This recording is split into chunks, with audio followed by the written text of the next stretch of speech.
Hello दोस्तों, good morning. हम राज्य सरकार पढ़ रहे थे। राज्य सरकार में हमने क्या है, न्यायपालिका स्टार्ट किया था। राज्य की बात करते हैं, राज्य का संविधान स्टार्ट करके हमने क्या है, राज्य सरकार पढ़ा था, भाग 6 को पढ़ रहे थे। और भाग 6 में क्या है, न्यायपालिका है उसको स्टार्ट किया हुआ था। तो न्यायपालिका की अगर बात करते हैं तो संविधान के अनुच्छेद 214 से लेकर के 231 तक है वो न्यायपालिका का प्रावधान है। 214 क्या कहता है, कोई भी जो राज्य होगा उसमें हाईकोर्ट का प्रावधान है। एक बार साथ रेटिंग मार लेते हैं कि 214 क्या कहता है, संबंधित राज्य में कोई भी जो राज्य होगा उसमें एक हाईकोर्ट का प्रावधान किया गया है। दूसरी अगर बात करते हैं 215 है, यानी हाईकोर्ट है वो अभिलेखीय न्यायालय के रूप में कार्य करेगा। अभिलेखीय जो न्यायालय है उसके रूप में क्या कार्य करता है, ये संविधान का अनुच्छेद है 215 कहता है। अनुच्छेद 216 की बात करते हैं तो हाईकोर्ट का गठन है, यानी हाईकोर्ट की संरचना है उसका गठन है, कौन कौन से इसमें क्या शामिल किए जाएंगे। इसके बाद की बात करते हैं संविधान का अनुच्छेद 226 है। संविधान का अनुच्छेद 226 की अगर बात करते हैं, 200 कौन सा है, 216 214 में क्या पढ़ा था, हाईकोर्ट होगा। हाईकोर्ट क्या है, 214 में इसका प्रावधान किया गया। 215 क्या है, हाईकोर्ट जो है अभिलेखीय न्यायालय के रूप में कार्य करेगा। ये कौन सा आता है, 215 है। 216 की अगर बात करते हैं तो 216 में क्या है, हाईकोर्ट का गठन है। 217 की अगर बात करते हैं तो हाईकोर्ट के जो न्यायाधीश है, ठीक है, हाईकोर्ट के क्या है, न्यायाधीश है, उनकी योग्यता है, शर्त है और क्या नियुक्ति है। हाईकोर्ट के न्यायाधीशों की योग्यता है, शर्त है और जो उनकी योग्यता है, शर्त है और नियुक्ति का प्रावधान 217 में किया गया है। 218 की अगर बात करते हैं तो सुप्रीम कोर्ट कुछ उपबंध या नियम बनाता है जो हाई कोर्ट पर लागू होते हैं, यानी सुप्रीम कोर्ट के उपबंधों को हाई कोर्ट पर लागू करने का प्रावधान है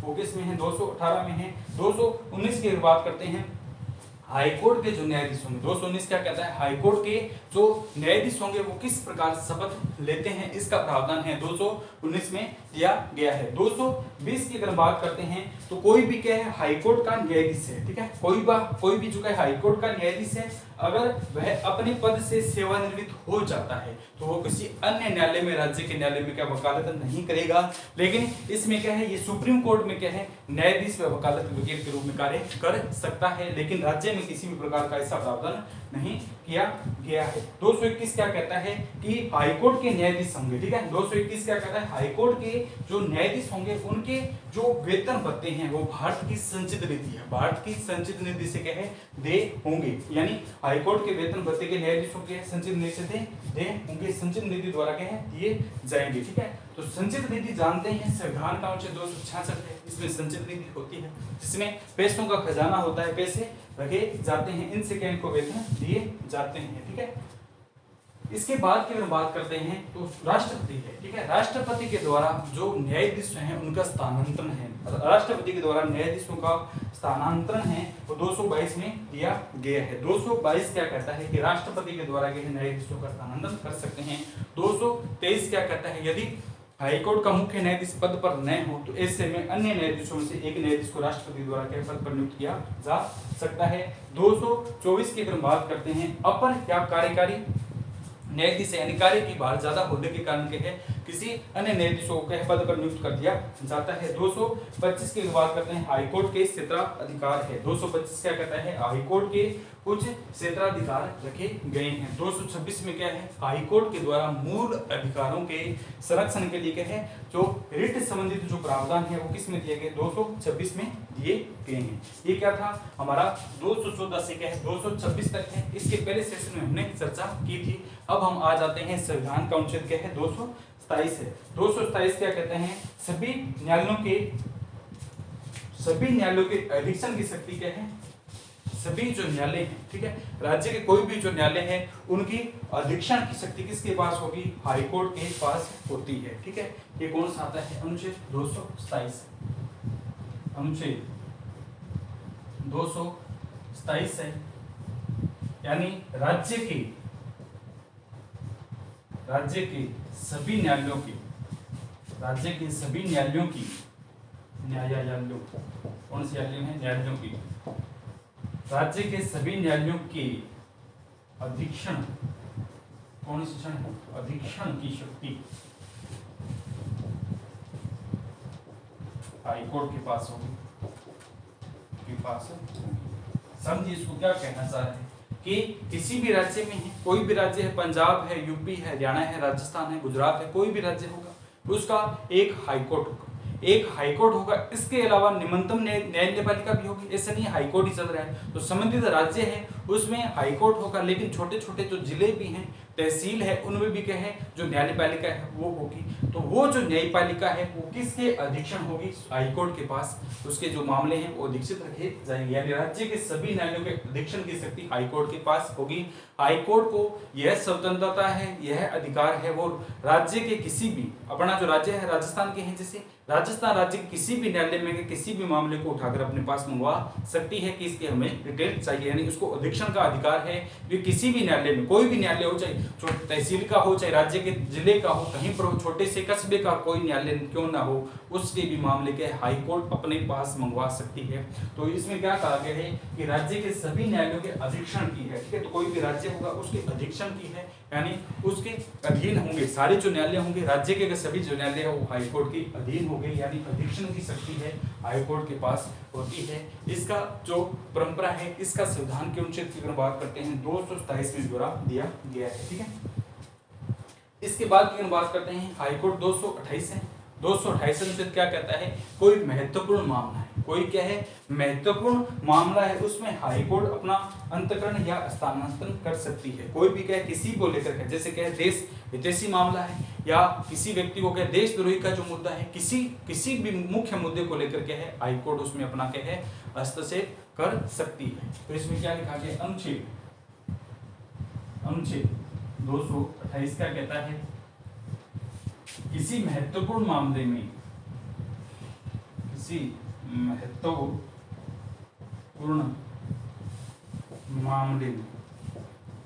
किसी महत्वपूर्ण मामले में हाई कोर्ट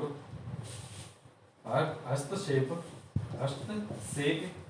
या अंतकरण कर सकती है,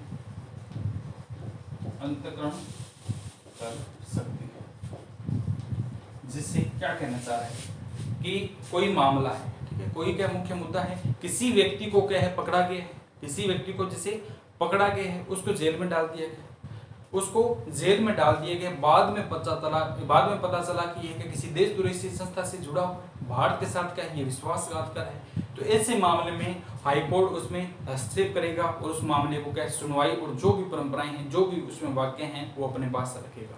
जैसे लॉरेंस गैंग सुना होगा, लॉरेंस गैंग का जो मामला है उसकी अगर बात करते हैं तो हाई कोर्ट ने इसमें हस्तक्षेप किया था और अपने पास क्या मामला मंगवाया था कि इसमें क्या क्या जो जहां पर था पंजाब में चला था उसके हाई कोर्ट ने मंगवाया था। इस मामले की पूरी डिटेल हमें चाहिए। तो किसी देशद्रोही या किसी मुख्य मुद्दे अंतकरण की बात करते हैं तो उसमें हाई कोर्ट अपना क्या है इसमें एंट्री कर सकता है, हाई कोर्ट के द्वारा क्या इसमें हस्तक्षेप किया जा सकता है। जो संविधान का अनुच्छेद है 228 है इसमें वर्णन किया गया है। महत्वपूर्ण मुद्दा होगा तो उसमें क्या हाई कोर्ट अपने बीच में आ जाता है 228 में, ठीक है। इसके बाद की अगर बात करते हैं अनुच्छेद 229 अनुच्छेद 229 की अगर बात करते हैं तो हाई कोर्ट के जो कर्मचारी, हाई कोर्ट में कार्य करने वाले ऐसे तो है नहीं न्यायाधीश, इसके अलावा हाई कोर्ट में कार्य करने वाले जो कर्मचारी होंगे, सेवक होंगे, हाई कोर्ट में कार्य करने वाले के कर्मचारी है, सेवक है, सभी की नियुक्ति न्यायाधीश करेगा। क्या न्यायाधीश के द्वारा जो व्यक्ति वहां पर क्या है पहले रूप में क्या नियुक्त किया जाता है उसके द्वारा क्या है उन व्यक्तियों को क्या है वहां पर नियुक्त किया जाता है, ठीक है। तो इसकी अगर बात करते हैं कि न्यायपालिका में न्यायपालिका में जो भी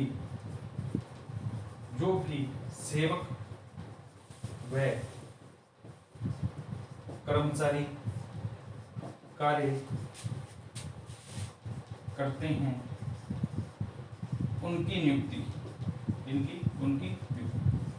यानी हाईकोर्ट जो होता है किसी भी राज्य का उसमें कर्मचारी काम करेंगे यानी सेवक कार्य करते हैं उनकी नियुक्ति है, इनकी कर्मचारियों की जो नियुक्ति है वो अगर बात करते हैं तो मुख्य न्यायाधीश के द्वारा की जाती है।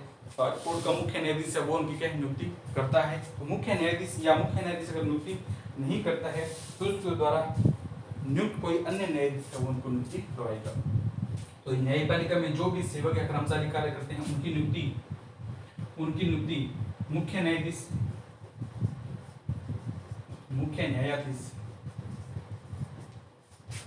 या मुख्य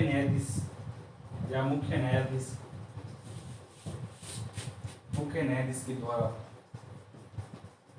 नियुक्त कोई न्यायाधीश।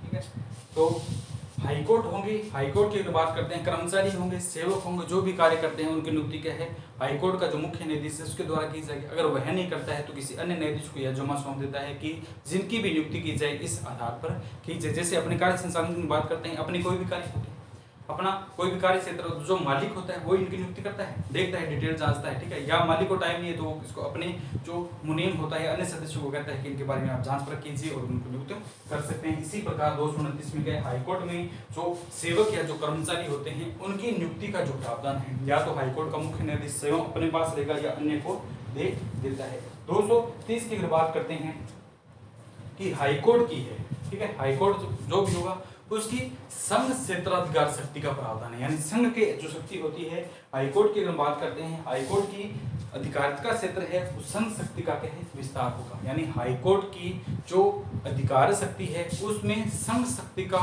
विस्तार है, यानी केंद्र की शक्ति का क्या है, विस्तार है, उसका पालना है, वो किसमें दिया गया है, हाईकोर्ट की अधिकारिता शक्ति का संघ क्षेत्रों में क्या है, विस्तार होगा। अनुच्छेद 230 समझिए इसमें क्या कहना चाह रहा है। अनुच्छेद 230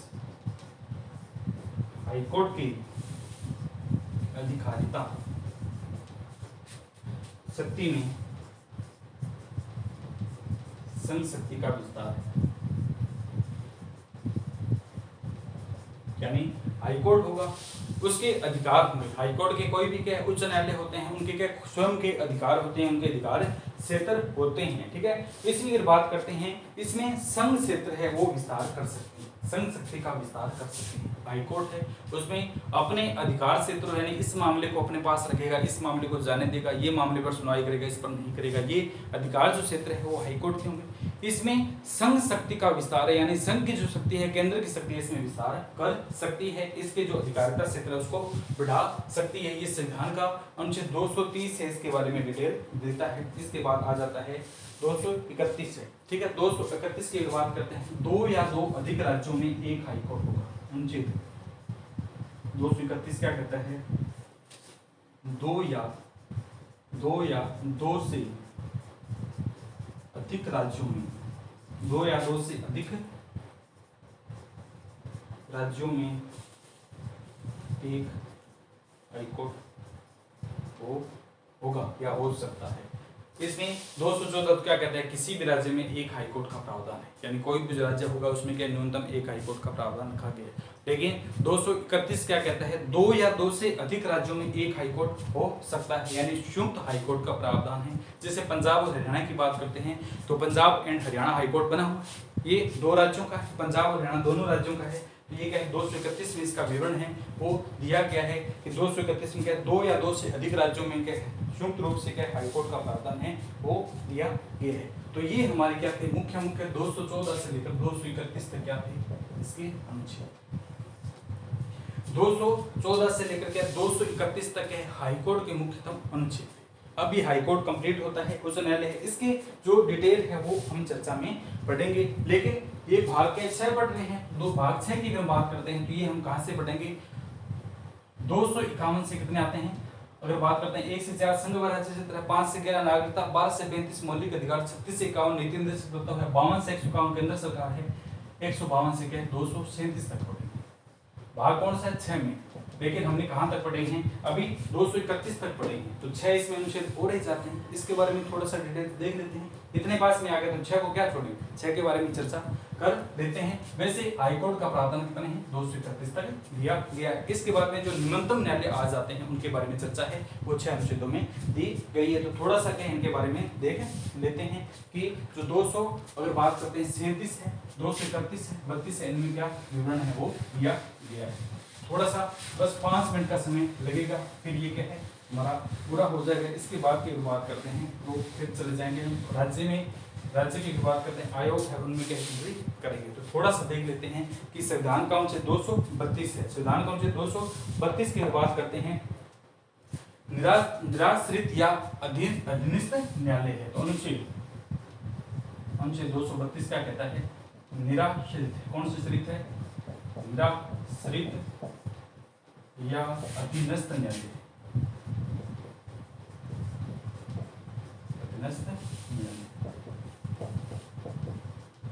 निराश्रित है यानी दूसरे पर खुद नहीं कर रहे हैं, दूसरे पर आश्रित है या अधीनस्थ यानी दूसरे के अधीन कार्य कर रहे हैं, तो इसका प्रावधान संविधान के अनुच्छेद 232 में दिया गया है। निराश्रित अधीनस्थ न्यायालय है। 233 की अगर बात करते हैं तो जिला न्यायालय है, उनके जजों की नियुक्ति है। जिला के हैं, जिला न्यायालयों के जजों की नियुक्ति है, उसका प्रावधान किसमें दिया गया है? जिला जजों की नियुक्ति का जो प्रावधान है 233 में दिया गया है। जिले होंगे उसमें भी न्यायालय होंगे, उनके जजों की नियुक्ति का प्रावधान है अनुच्छेद 233 है। जिला न्यायालयों के जजों की नियुक्ति का प्रावधान पॉइंट क्या है?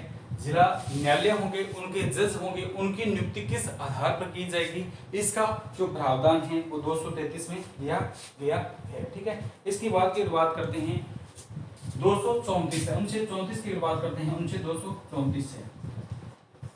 तो क्या है? कोई भी न्यायपालिका होगी, ठीक है, संबंधित जिले में न्यायपालिका होगी, उससे संबंधित किस प्रकार के सेवा नियम होंगे, यानी न्यायिक सेवा भर्ती के क्या क्या प्रावधान होंगे, उनके क्या क्या नियम होंगे, यानी इसमें क्या लिखा जाएगा? न्यायिक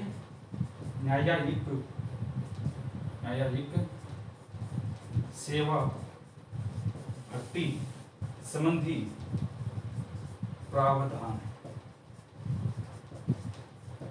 न्यायिक सेवा संबंधी जो प्रावधान है वो संविधान का अनुच्छेद 234 है, उसमें इसका विवरण है वो दिया गया है कि न्यायिक सेवा संबंधित प्रावधान है। ठीक है, इसकी अगर हम बात करते हैं अधीनस्थ जो न्यायालय होंगे उनके ऊपर नियंत्रण का प्रावधान, यानी हाईकोर्ट उसके अधीनस्थ जो न्यायालय होंगे उनके ऊपर नियंत्रण का जो प्रावधान है वो 235 में दिया गया है। अनुच्छेद 235 क्या कहता है? अधीनस्थ न्यायालयों पर नियंत्रण, कौन सा तरण? नियंत्रण का प्रावधान। अधीनस्थ जो न्यायालय होंगे उनके ऊपर किस प्रकार नियंत्रण रखा जाएगा, उससे संबंधित जो प्रावधान है वो हमारा संविधान का अनुच्छेद है 235 है, इसमें विवरण दिया गया है। 236 की अगर बात करते हैं तो जिला के जो होंगे उनके निर्वाचन और क्या है? न्यायिक सेवा के नियम है। अनुच्छेद 236 की बात करते हैं, राज्य में जिलों में जो है उनके लिए क्या? निर्वाचन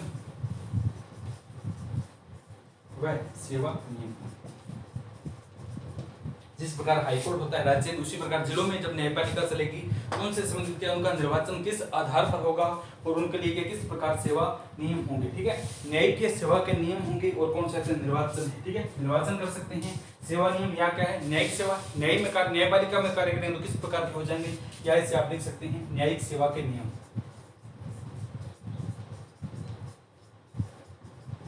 ठीक है, निर्वाचन वह सेवा के नियम या क्या है? न्यायिक निर्वाचन सेवा के नियम है, इससे संबंधित प्रावधान दिया गया है। ठीक है, इसके अगर हम बात करते हैं अनुच्छेद 237 है, अनुच्छेद 237 है, इसकी अगर हम बात करते हैं तो राज्य सरकार ने यहाँ तक दिया है कि 237 क्या कहता है? 237 के अगर प्रावधान की अगर बात करते हैं कुछ वर्गों के लिए मजिस्ट्रों, ठीक है, तो कुछ वर्ग हो गए या वर्गों के समुदाय होंगे, जैसे कोई भी वर्ग आंग्ल भारतीय है, किसी सिख, एंग्लो इंडियन है, सिख संप्रदाय कोई भी हो गए, कुछ वर्ग या अगर हम बात करते हैं वर्गों के मजिस्ट्रेटों पर, ठीक है, कुछ वर्ग होंगे और वर्गों के कोई मजिस्ट्रेट होंगे। ठीक है, कोई वर्ग है उनका क्या मजिस्ट्रेट होता है, उनसे संबंधित क्या प्रावधान है, कुछ वर्गों या वर्गों से इस भाग में प्रावधान लागू होगा, यानी कोई भी वर्ग होगा, जिसमें लिख सकते हैं कोई वर्ग या वर्गों के मजिस्ट्रेट होंगे के प्रावधान है, इनके नियम होंगे कोई अलग से।